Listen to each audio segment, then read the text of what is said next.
We have a new sponsor of Adspend. Do you hate money? Well, if you hate money, you're going to hate retention.com. If you love money, you're going to love retention.com. And you're going to hear a little bit more about them later in the show, but you can go sign up right at retention.com if you can't wait till then.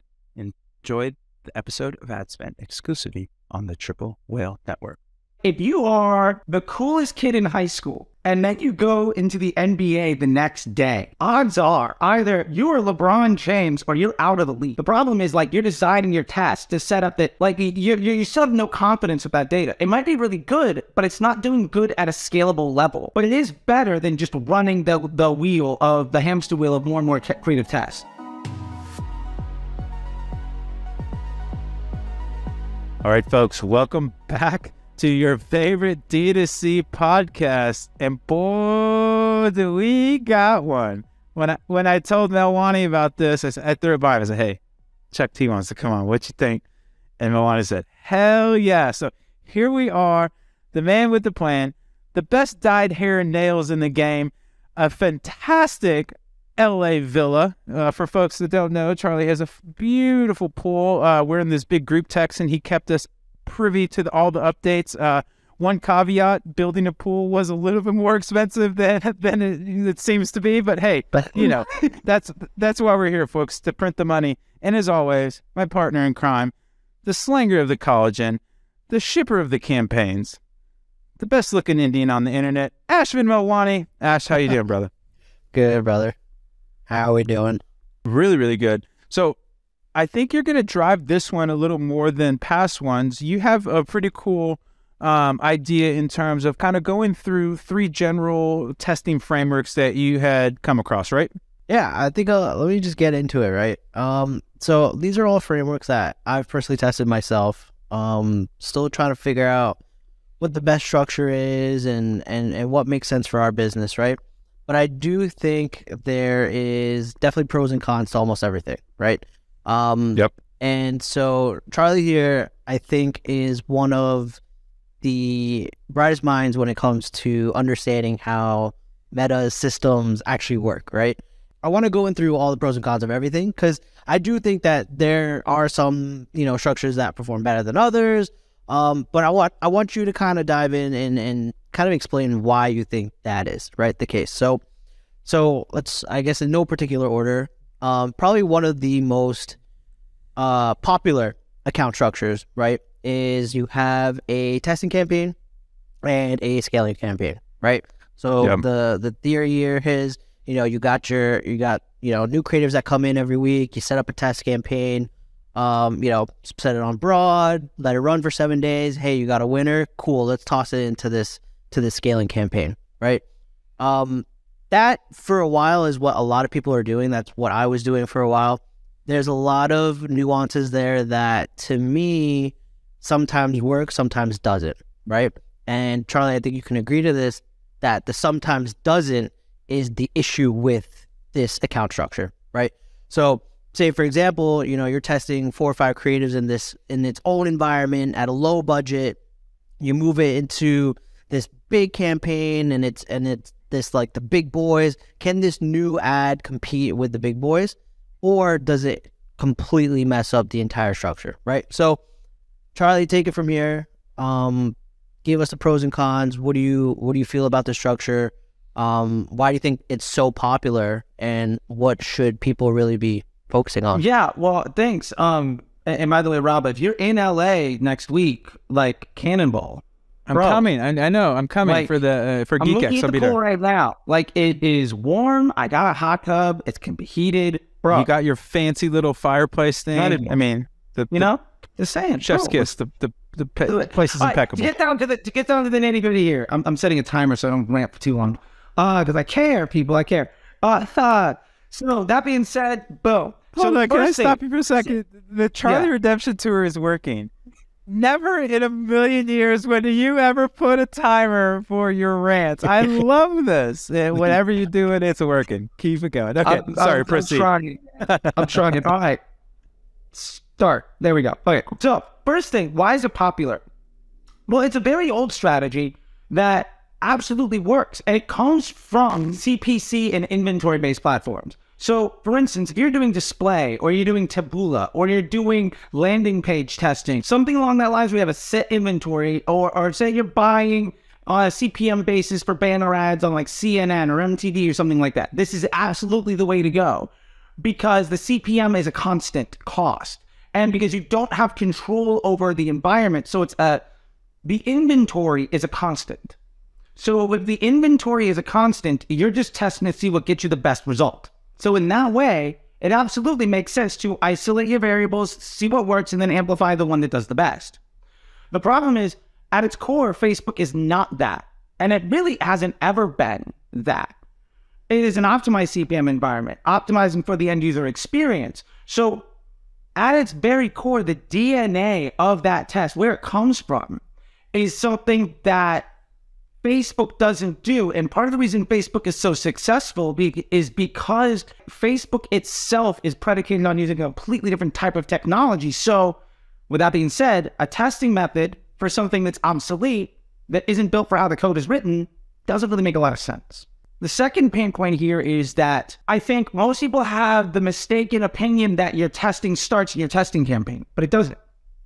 Your testing campaign is seeing what lottery ticket do you want to actually install to your scaling campaign, and your test doesn't actually start until it hits that scaling campaign because it doesn't actually have to spend any meaningful money until it hits there. So you're pulling lottery tickets to see what you think your best chance is to actually start your creative test with. But you're saying, well, it's not total lottery. I've got wins, I've got losses, spent money for 7 days, launched 50 ads. Okay, great. Your winner had what? 3 sales? 5? 10? How many salesmen were doing door-to-door sales inside of that neighborhood where 17 people knocked on the same door every single day? Which one got lucky the most? Is that anything at $50 a day, $500 a day, that you want to spend $5,000 or $50,000 or $100,000 a day on? For me, that's a very low integrity data set built on a non-actionable set of data that I'm then risking the stability of my business on. And I think the other part of that too is because you're launching so many tests, how many different types of attention are you bringing into your store?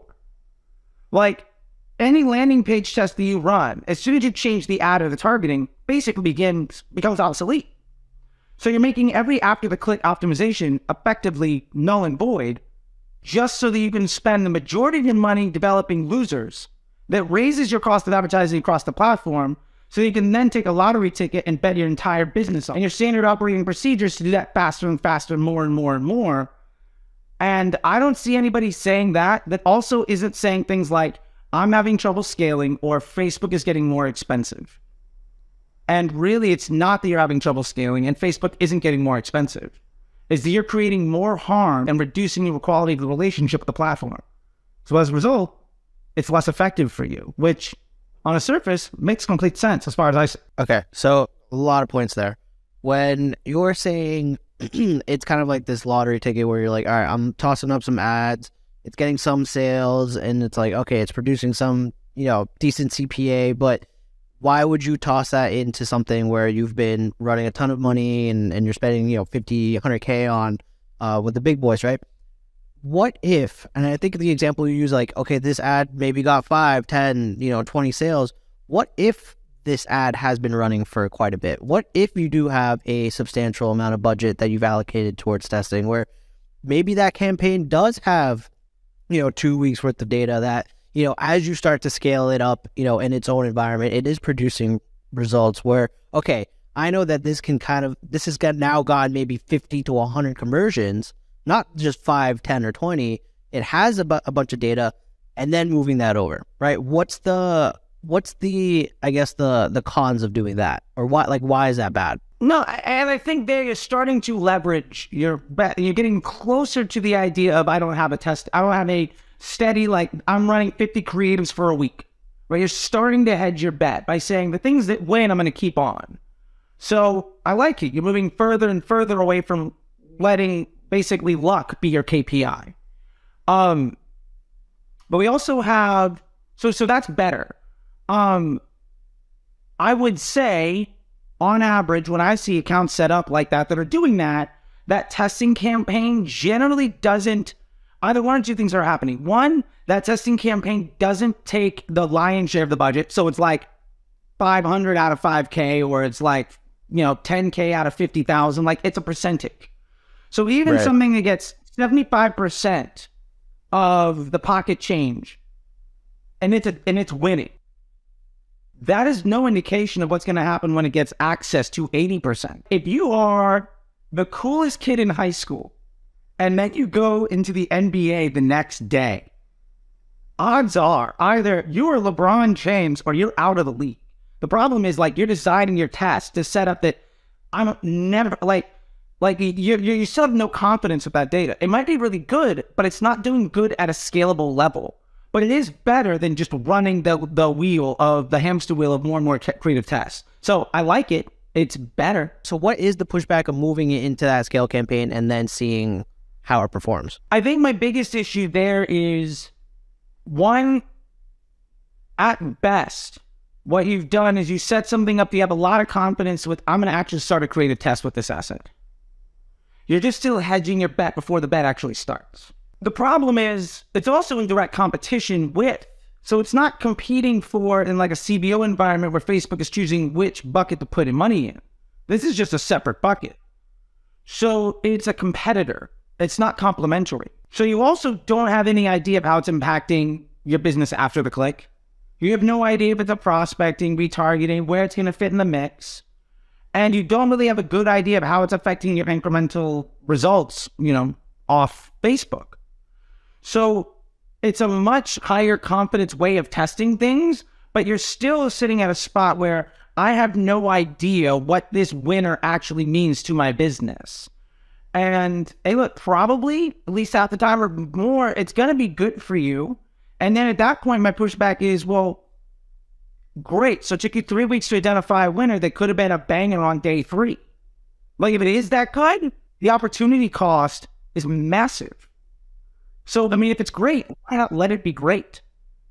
And so if you wasted 90% of your budget to find something that's good and then takes you a month to get there, you could have had that success forever ago. And cash flow is king. You wasted 20, 30 days, then get something that then has to start and ultimately becomes a winner. That's a huge liability. The summary here is that instead of testing it separately and the hopes that you find this winner or whatever it is, that would have been proven if you were to directly test that against the big winners right off the bat. And if it was, you've cut down the timing that it needs to actually test something. And you've kind of like you just said, 3 weeks to get 50 to 100 conversions on a testing campaign versus let me just stick this in another ad set in a CBO that's scaled up to 10, 20K a day. And if it does get the spend and it is converting, I already know that it has the legs to compete at that level. That sounds like it's a cash flow and a time thing. And opportunity cost. Yeah, the opportunity cost. And I think the other thing that I didn't really mention there, but I feel like it's implied, but maybe it's not, because I have this conversation constantly in like consulting calls with people in the MBA program and just folks that book on my calendar. What if that ad has a bad CPA? Is that bad for you? The answer might be no. Like, I was just on a call with somebody earlier, like half an hour before this. These kids that are doing some great stuff, and like their bad ad gets all the spend, and as soon as they turn it off, their search volume goes down by like 20%, their email on take rate moves down by like 5 or 10. As soon as they turn that bad ad off, they lose a ton of money. Because Facebook shouldn't be your source of revenue. Facebook is a business model amplification device. You are buying attention. And your job as a business operator is to monetize that attention the most effective way. And if you are relying only on Facebook to do that, you are relying on one of the worst exchange rates possible as an investment banker. And very few people get rich buying really expensive money. So what you're saying then is the opportunity cost and the time to decision that naturally emanates from a testing campaign is not that valuable. It's much better to throw somebody in the fire. Can you go kill and get me conversions or what have you? And then from that, because I don't have a testing campaign per se, I'm also adhering to an axiom of simplification, where I just have this amazing campaign that I can just chuck these killers into, and then you either swim or die. And if you swim, here's more money, go buy a boat. Yeah, because you know 3 things to be true. Number 1, if it doesn't earn spend, it's not good. I don't care what you think about it. I don't care what your creative director said. I don't give a damn what anybody said about it. It doesn't earn spend. It doesn't meet your business partner's objectives. Yep. It's a liability to your relationship and buying attention, and then your business model of monetizing it. So it's net negative for you. To summarize that, right? To say that in layman's terms, this ad, these 4 new ads that I had my creative team put out, this and that, hooks, discovery, research, that ad against what I've been running for the last 2-3 weeks at 100K spend, this and that, does not compete against these 3. Why bother even tossing it in there? That's basically what you're saying. Yeah. I mean, when you do toss it in, it basically, Rob and I are fantasy football league. So use a fantasy football, use a fantasy football term. As a wide receiver, target share is earned. You get thrown the ball because you're good. Now, there's a bunch of things that can happen, but good wide receivers get thrown the ball roughly 25% of the time or more. Sorry for the sporty ball analogies if you're not in sports. So wide receiver is the person that lines up outside. They're usually tall and really good catchers, and they can run really fast. I was just going to push back and say that I think that you actually get targeted not because you're good, because the quarterback prefers to throw to you. A lot of times the quarterback prefers to throw to you. Why? Because you're good. So I think you have the causation inverted, because at the end of the day, Facebook is the quarterback.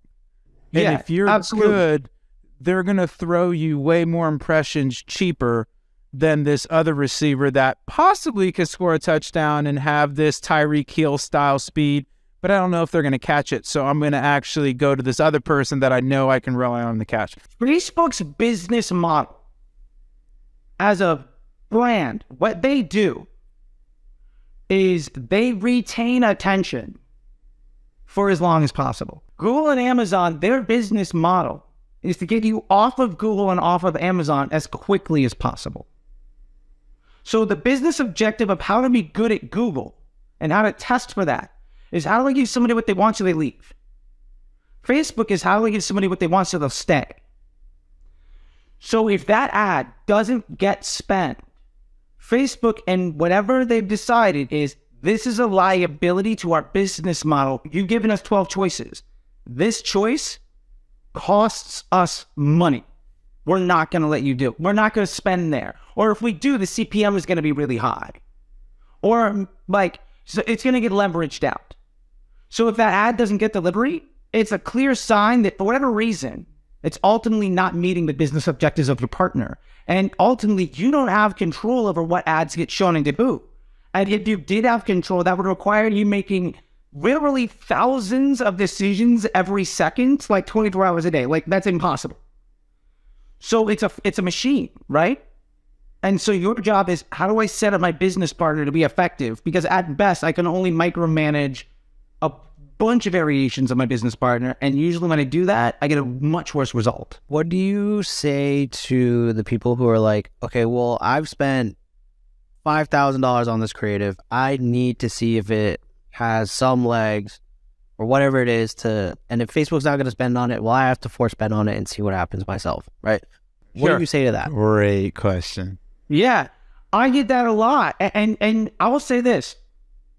Generally, one of 2 things happens. And believe me, I've in my day, I've done that probably 1,000 times. You spend a couple $100 million, you do that a few times, right? And I will say basically one of 2 things happens.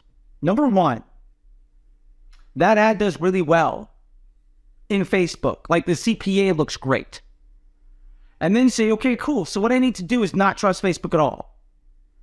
And in a month, in 2 months, you have an ad account with a bunch of isolated killers that are all dying off faster and faster and faster because you set up a system that predicates itself on you having to be right and that creates depreciation in all of those assets. And while that's happening, generally speaking, your CPMs are going up too. Because now you got a bunch of killers that all work in isolation, competing against each other, and basically they all, instead of there being enough food for one dog to eat, now they're all starving. And so they kill each other off. And so your solution is, I'm just going to get more dogs. I'm just going to throw more things in there. So you're setting up a system that ultimately can't scale. So even if you're right, the net outcome of extrapolating that out 10 moves is you're dead. So probably not a good idea. The other thing that will happen is you do that and maybe it does work for a while and then it doesn't. And you get, what you do see is your other environment gets directly impacted by it. And do I want one ad that works well that I know because I'm forcing delivery, I'm going to see ad fatigue, which is a choice. And I'm creating ad fatigue on this asset while also depreciating my control environment. Is that net positive for me? Do I want to make every one of my employees worse by giving my 1-star employee a month under the sun and then have to rebuild the whole thing? What I don't see happen is you do that, and then you have 3 ads that you're forcing in isolation. Your entire account is just basically those 3 ads, and it works forever. And you never have to test again. Like, that model doesn't work past step 2. So at scale, it's like saying, okay, well, if I'm going to test this creative in this isolated environment, I start to scale that up. I see conversions. I see a really good CPA. My blended looks fine, right? Which is what I think I'm hoping marketers are starting to look at more now. It's not just what's seeing, in platform, but your blended, CPA using, our favorite, triple whale tool. Powerful and shout seeing, and so from there, right, that's where I think we can kind of go back to what you kind of agreed on, which is if I'm validating the test outside of the main environment, 100, 200 conversions, whatever, and then saying, okay, well, I have a better bet tossing it back into the big boys. That, to me, I feel like, one, on an investment perspective, I spent $5K on this creative. I've proved that it can convert. Now let me see if it can kind of convert with the big boys. That's where, I feel like I can justify my cost outside of the business as well, getting the creative and things like that. So that, to me, makes sense. Versus all right, if I toss it in the big boy campaign, it doesn't get any spend. It's like, well, now I got to answer to my creative agency that said, hey, we just produced this for you. What happened? And it's like, well, Facebook didn't spend on it. So what do you want me to do? So it has to account for all these other elements of the business, which is what is tough for marketers to wrap their heads around.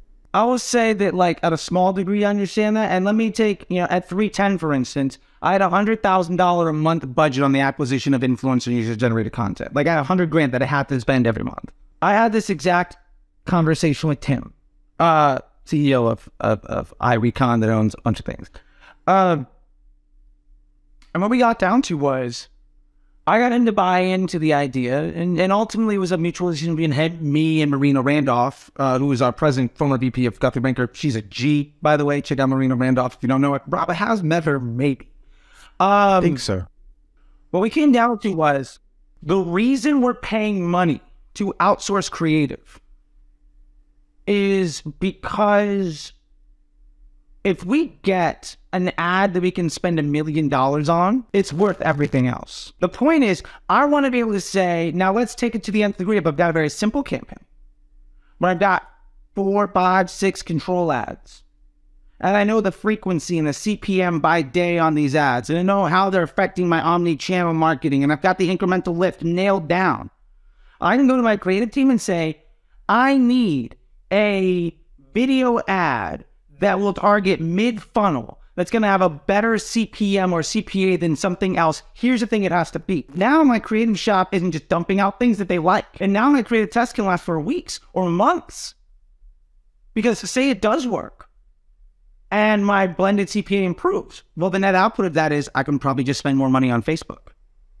I don't even need to move the post ID of that test in my control environment to max down my omni-channel efficiency. But now that creative team is being evaluated on their hit rate of taking the extraordinarily specific creative brief of the business objective that needs to be solved for.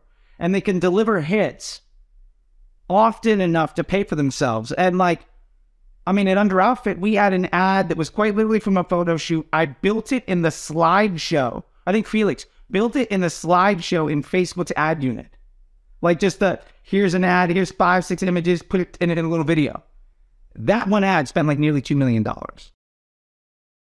Retention.com isn't just sponsoring Adspend, and Retention.com isn't just there to help you grow your email funnels. They're also an amazing resource for marketers. Check out their podcasts, check out their YouTube channel, check out their resources, including the 5 fundamental marketing flows you need to grow. Get all of that at Retention.com.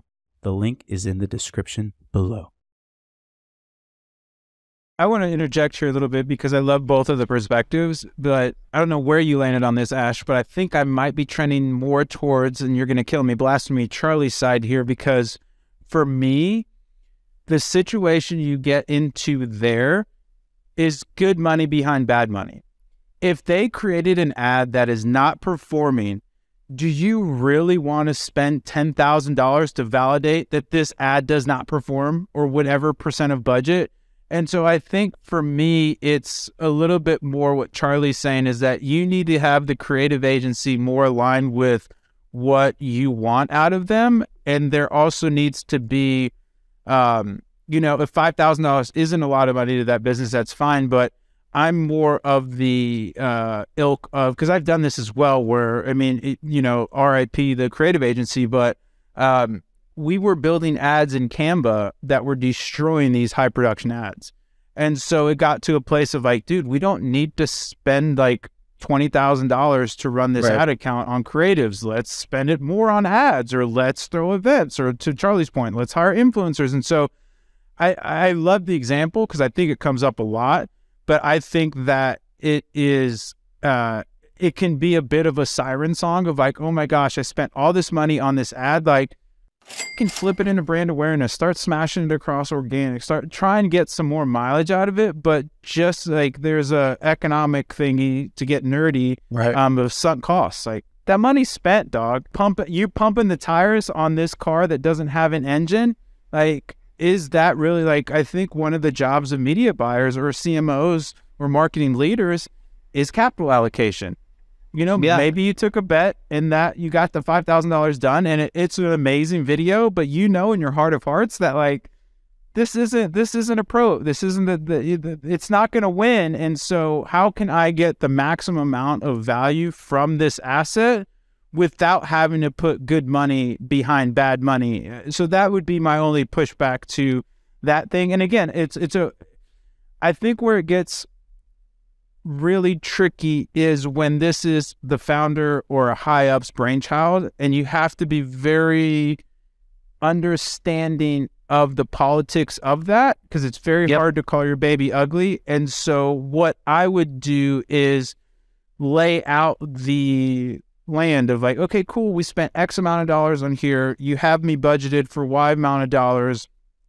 The signs of this video popping off compared to historicals are not great. Very rarely do you have this come from behind. Like, if anything, Facebook is not a come from behind story. Like, you win or you don't.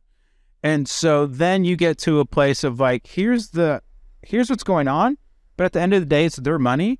As long as you can show them, hey, this is the path you want to go down, and you want to go put a bucket of money and light it on fire, and you want me to report on that, that's totally fine. But that's probably what's going to happen. I think that's kind of the best case scenario you can get when you have a lot of vested interests in a certain creative doing well, because I've had that before, and it is, it's awkward where it's like, not to have the crass analogy, but you don't want to give lump sums of money to addicts.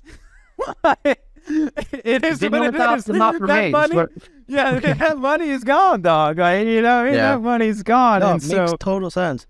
Rabbi, I got a question for you, because I think Charlie, the theory and the strategy here makes complete sense. I'm on the same page, which is why I messaged you even this morning. I said, hey, I've been testing this. I have questions around it, but what your explanation makes total sense.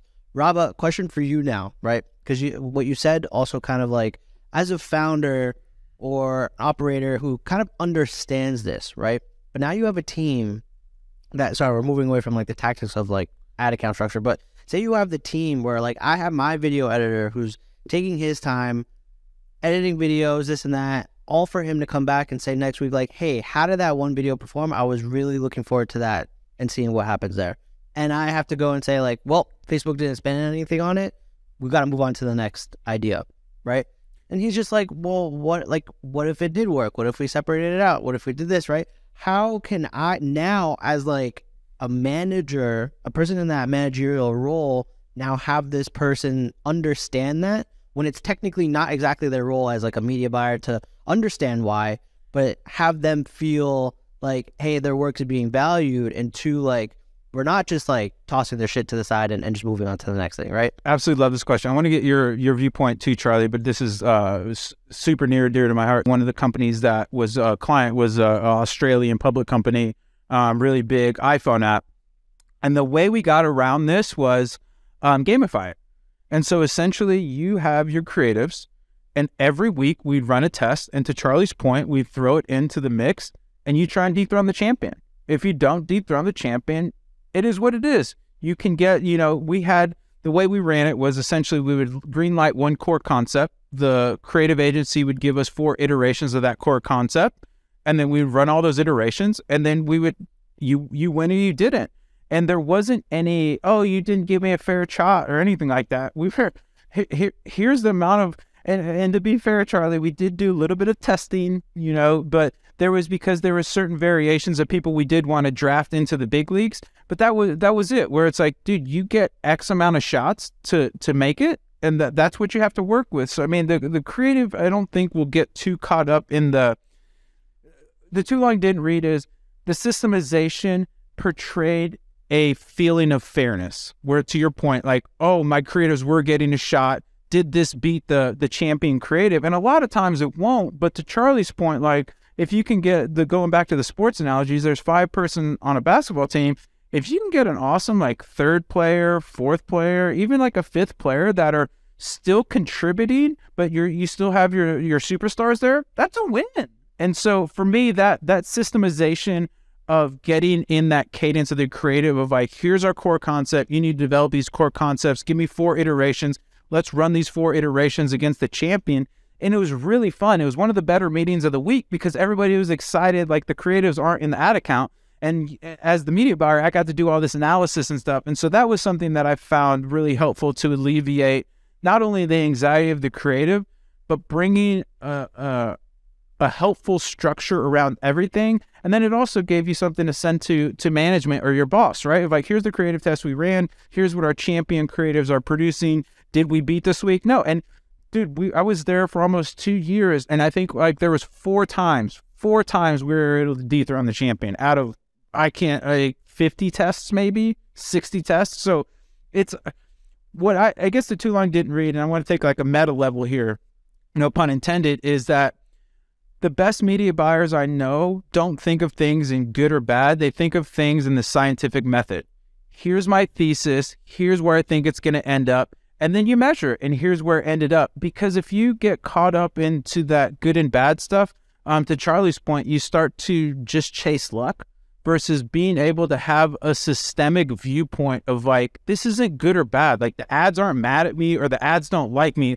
This is totally amoral. Yeah. It's just, is this the system I'm running? And is this system producing the results I want? Okay, this experiment did not. That's great. There's some learnings that I can integrate where, hey, I don't need to put males in my ads. They are absolutely not working. So now I have an even more tighter brief to then give to my creative of like, never use imagery of males. It's not working for us. It doesn't. And so that's what I would say is like, the more you can get into that systemization and the more you can shift your framing from successful or unsuccessful versus thesis verified or thesis nullified, I think that's just, and candidly, it's a better place to be in your head because you start to get, the ego starts chirping at you, yeah. But that's kind of my little soapbox speech. Keep the emotion out of it. Yeah, I mean, yeah, but that's my take. Where are you at, here's Charlie? What I've done, especially when we've had like the in-house, because it's the out-house, like, oh, you're unhappy with that? Cool. I'll just take my business elsewhere. Like, whatever. You're getting paid. So, whatever. That's on you. Right? Like, if it's a vendor that I'm paying them like $5K a month, that's your motivation. And if you do poorly, I'm going to hire somebody else. You want my business? Do good work. Bottom line. And if I believe in your work and we communicate, you're going to be on the team because I need like one hit every like 6 months for it to be great. The other thing I've done when they're in-house is really gotten across the point, and this is something I try to tell media buyers all the time, is your losses tell you way more than the wins do. Everything lost. Yep. Okay, well, what worked, what didn't? Right, and you set it up in a dynamic creative where now you're really leveraging machine learning. What works, what doesn't? And a good creative, in my opinion, a good creative director will look at dynamic creative as a tool to help them be better and better at their job. You can really start to analyze your work and get better and better at it. And one of the things that I did when I've had in-house teams is, and I've noticed this works if they have the right head on the shoulders of the person that's there, but I taught the creative director how to pull reports in Facebook. And I literally was like, these are the ads that are spending, these are the ones that aren't. Like, this is what's working, this is what isn't. And then we would have conversations of like, how can I work with you to dethrone, as Robert put it? Like, how do we work together to make that happen? Fun. Because it was really fun. Now it's like, none of my things are spinning, blah, blah, blah. It's like, well, let's work together so that doesn't happen. Like, it's in my best interest to help you dethrone the best one. So what do we need to do? Now we've got a symbiotic relationship where that person is hella motivated to make it happen. And to be fair, when that new ad comes in, that means we go from 25,000 to 30,000 a day, or 60,000 to 85,000. Like, everybody feels that. You know, and to just kind of reiterate on that sunk money thing, just to give an example, just the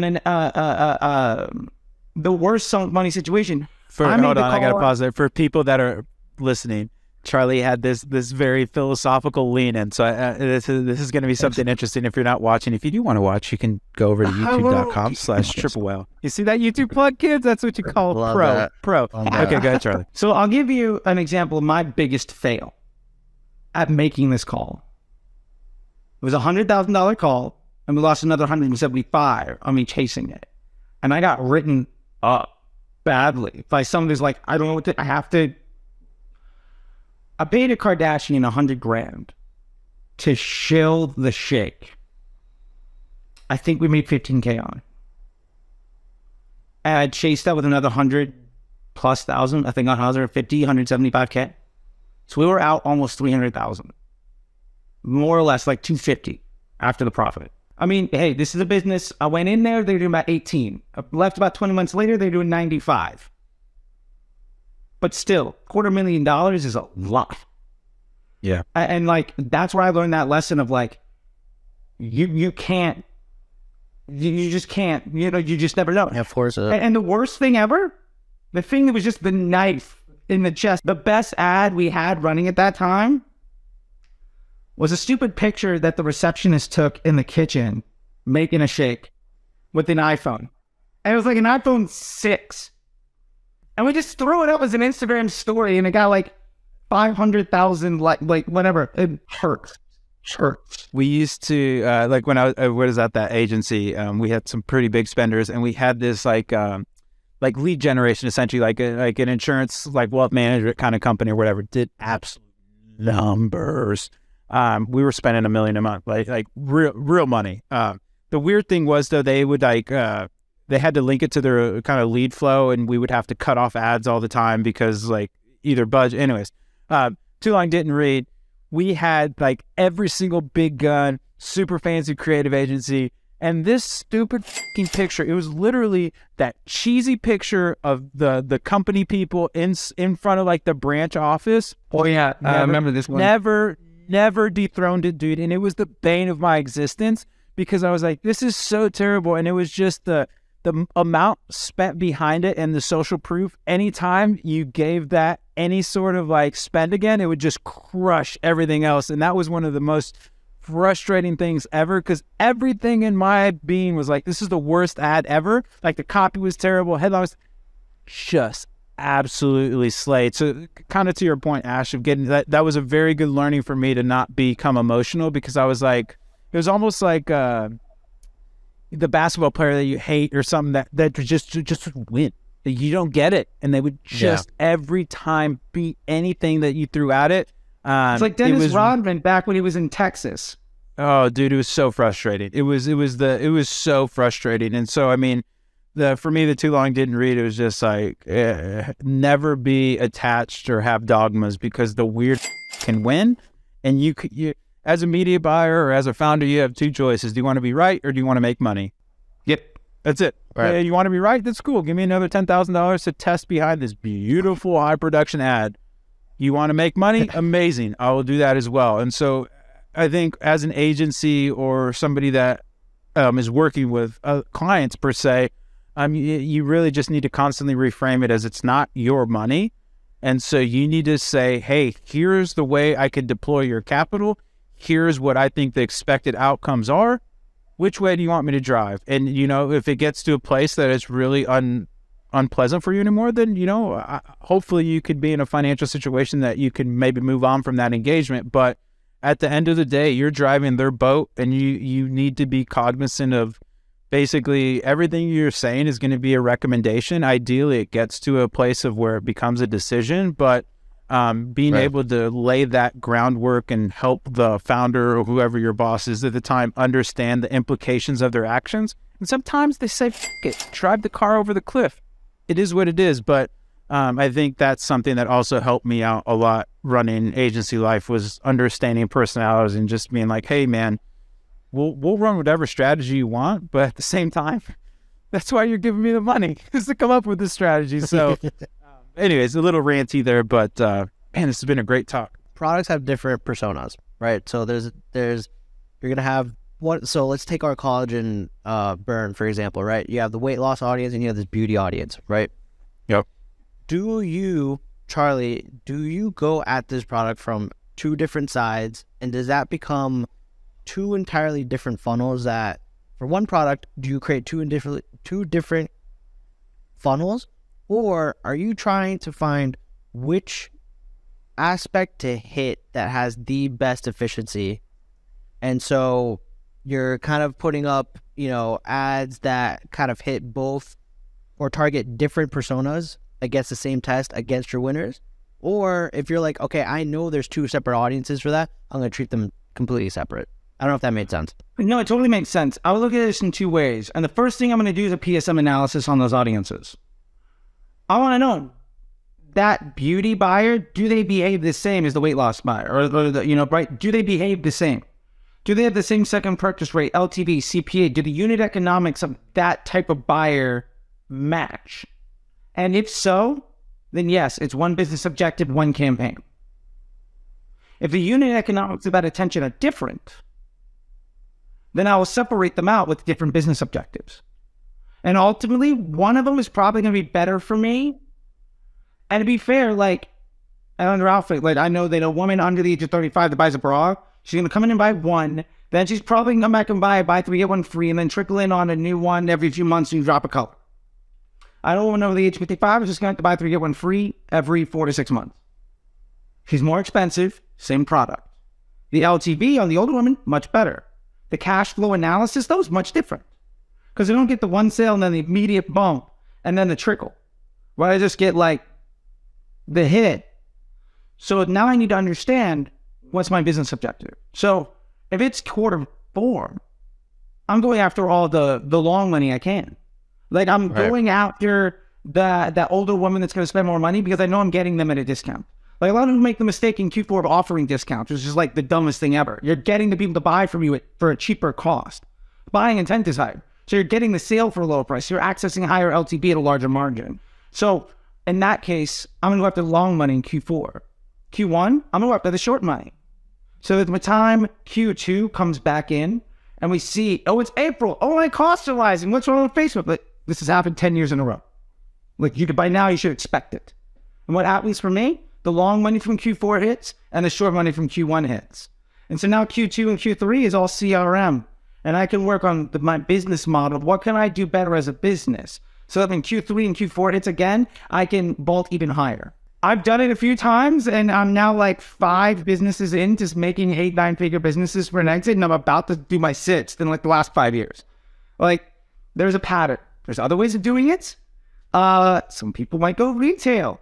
Again, congratulations on the big contract, right? But if you have different unit economics for customer journeys, I want to identify those unit economics and then understand which one best meets my business needs as far as cash flow and inventory management are concerned. Makes sense. So because there's a lot of talk around creative like ideology where it's like, all right, well, I'm going to have a hook for this or a hook for that, right? So like, say, for example, again, using collagen as an example, the hair aspect of it versus like the skin aspect of it, right? Sure, there's overlap between those two customers, but if somebody really cares about their hair situation versus their skin situation, are you going to kind of put those against each other and see what kind of comes out at the end? Or because they're kind of two separate audiences, are you going to separate that out? Is a hair customer worth the same as a skin?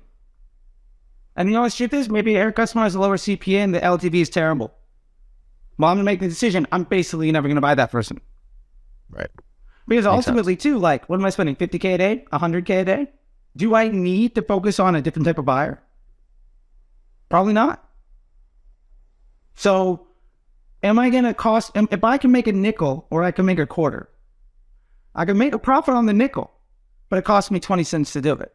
Maybe the hair buyer, I lose 20 cents of opportunity cost every time I buy that customer. And it hurts my inventory because now I got to stock two different types of things. My supply center, my pack and ship, my bundle offers, I got to now test two completely different email flows, two completely different like landing page tests. I got to do with different types of customer service. Like the post-purchase costs aren't double. They're like triple or quadruple because of the complexity. At the end of the day, I'm making my business way more difficult so that I can make less money. And I have to work harder to do it, which objectively makes no sense. So like, well, what if you just started, right? What if you don't have that LTV data? Like, what do you want brands to do? I mean, you do have LTV. If your LTV is one purchase, that's your LTV. And that data will evolve as you get more sales. Right. But if you've been at 30 days, your LTV purchase is one site. What can you do to get a second purchase? Then shift your business in order to get you the best second purchase rate so you're reducing your cost per acquisition, including the blended, and then your business model evolves. Right? You're still testing. You're still going to test everything until you can figure out what happens month 3, month 6. Sure. Yeah. And then if my business needs change, I will change that up. Like I said, Q1 is short money. Q4 is long money. Q2, Q3, I'm letting the CRM come in and I'm going to improve the business model. And if I can continue that flywheel, for the last 5-6 years I've been doing that, and the net result is exponential growth. I mean, Under Alpha went from $50K a month to $1 million a week. 310 Nutrition went from 18 million to 95. And we're talking like less than 2 years to make that happen. That has happened over and over again. So like, as far as I'm concerned, it's not the only way, but that way is the way that makes Facebook an hour a week and means that everybody can kind of work part-time on the front end of the business, because it means they're spending the most of their time on what actually makes money. And to be fair, if you need Facebook to work to be in business, you don't have a good business. Love it. Hate. It's a good place to end it. What a good look is this dropping mics. I love this kid. Unbelievable. I did not. Charlie, tell me not only about your amazing hair and nails, but how do I get a Chuck T MBA? Where do I go to from there? How do I follow you? This time is yours, my friend. Plug away. I got Disruptor School, obviously, which is a great community and people can learn in there. And my flagship thing is the Facebook Ads MBA program. It's not just like a course or a community or some pre-recorded thing by somebody that doesn't do the work telling you what works for their team off the things they saw on Twitter 2 years ago. This is like, what does it take? If you were to hire me on your team, how do I make myself not necessary in 9 to 12 weeks? I've standardized that into a thing that has lifetime access with, support in perpetuity with weekly classes and a community. That's it. mba.facebookdisruptor.com. You can check that thing out. And disruptorschool.com. You can go to enroll in Disruptor School and just bypass all the nonsense. But at the end of the day, I got an inch deep, mile wide. That's Disruptor School. If you want to be like, man, I wish I could just hire Charlie and there'll be everything I need for the next 3 months, that is MBA program. Facebook Ads MBA program, Google it. It should come up. If it doesn't show up, then clearly I'm not good at my job at digital marketing.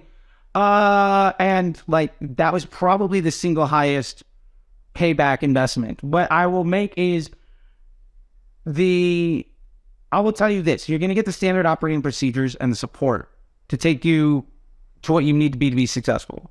What you're not going to learn is how to be great at everything, Because I'm not like some mid-20, late 20-year-old kid that's going to promise you how to be good at every single platform and copywriting and everything else and charge you $12K to do it and all this other nonsense when I haven't even had to deal with the problem inside the thing called a bull bear market.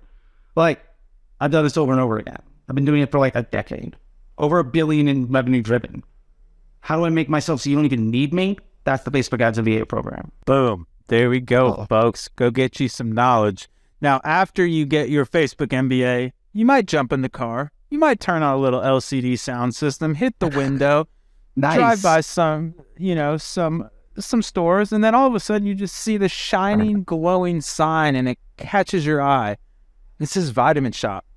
And then all of a sudden I think to myself, what do I do? And when I have these types of questions, I text Ash.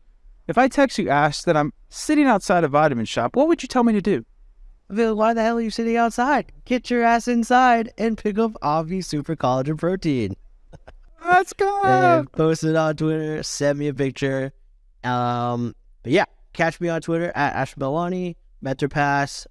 Season 2, Chew on This, is in session. Has some really cool guests. Got him. We got Nick Sharma coming on tomorrow night and Alex Beller from Postscript. So we got some heavy hitters. So you don't want to miss that. Coming soon. Are you on the Mentor Pass yet, Charlie? Probably not, obviously. I It'd be am. pointless to... Oh, you are? Oh, great. Yeah. If you don't have the economics for the Facebook MBA or you just want to pick this beautiful man's brain, go get you on the Mentor Pass. Yeah. Kenny's an amazing human. Yeah, I also just have my own consulting.facebookdisruptor.com, which is the same unit economics, but I get all the money. Yeah, okay. Yeah, we love Kenny. Keep your MBA program and do some Mentor Pass if you want. Yeah, no, seriously, I love it. I would love to get more reviews. Kenny's great. I think it's a great way for people to have validated experts there, and at the end of the day, I'm a stranger on the internet that most of you will probably never see. Take the words of other people who you trust that say that I'm also maybe worth my, what I'm charged, and go through that route. I love what Kenny's doing in the validation of these experts, because I don't know that anybody's on there that hasn't earned their way in one way or another, and that is a beautiful thing. Damn, did you just pitch Mentor Pass? Let's go, Kenny. Let's go. We need to get Kenny back on. He's doing some really cool stuff over there. All right, folks, let's wrap it up. We are triplewhale.com. You want to get involved and use the Whale app, ride the lightning, go to triplewhale.com. We have a fantastic newsletter that goes out. Oh, yeah, the Disruptor School's gear. We have a newsletter goes out every Tuesday, Thursday called Whale Mail. You can sign up right at triplewhale.com/whale mail. For people that are listening, Charlie is distractingly modeling his cool new Disruptor School merch. What else we got? We got another sister show. You're Not Your ROAS. I sit down with some of the best and brightest, and we go through their journey as either operators, founders, etc. You can catch all of that on your favorite podcast network, You're Not Your ROAS, Adspend. If you can, throw a review on this and or sub to the YouTube channel. Like I said, it's youtube.com/triplewhale. We post all of our podcasts there if you prefer to see our beautiful faces and Charlie's wonderful hair.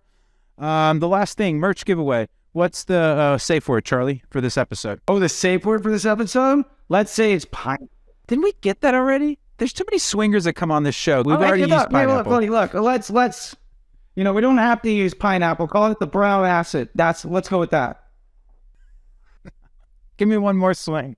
I can't be promoting the hurrah here. Come on. Give me one more. Give me one more swing here, kid. You are 0 for 2. Do not strike out when we pick a word for you. Oh, give me one more. My dog's over here, so let's go after this guy right there. That's Barkley. Oh, I love Barkley. There we go. Amazing. Okay, so message me at Robert Rahill on the Twitters or at Robert Rahill on LinkedIn. I can't believe you, Charlie. You did not disappoint. At Robert Rahill on Twitters, at Robert Rahill on the LinkedIn, Barkley. And we'll get you hooked up with some awesome Triple Whale merch. And Charlie, dude, thank you so much, man. It's been really cool to be a part of your journey. And for people that don't know, Charlie and I go way, way back. We actually had our first podcast together. It started out. So definitely go check out his stuff. Obviously, Ashvin Melwani, the man with the plan. Go follow all his stuff. You've been doing some work on Twitter. I don't know if I've been not missing your stuff in the past, but it feels like you're pushing the baby. Yeah, you're putting out some really awesome content. So go follow both of these wonderful humans. And that's it. That's all we got for you. Another ad spend in the books. Thank you so much for being a listener, and we'll see you guys next week. Bye-bye.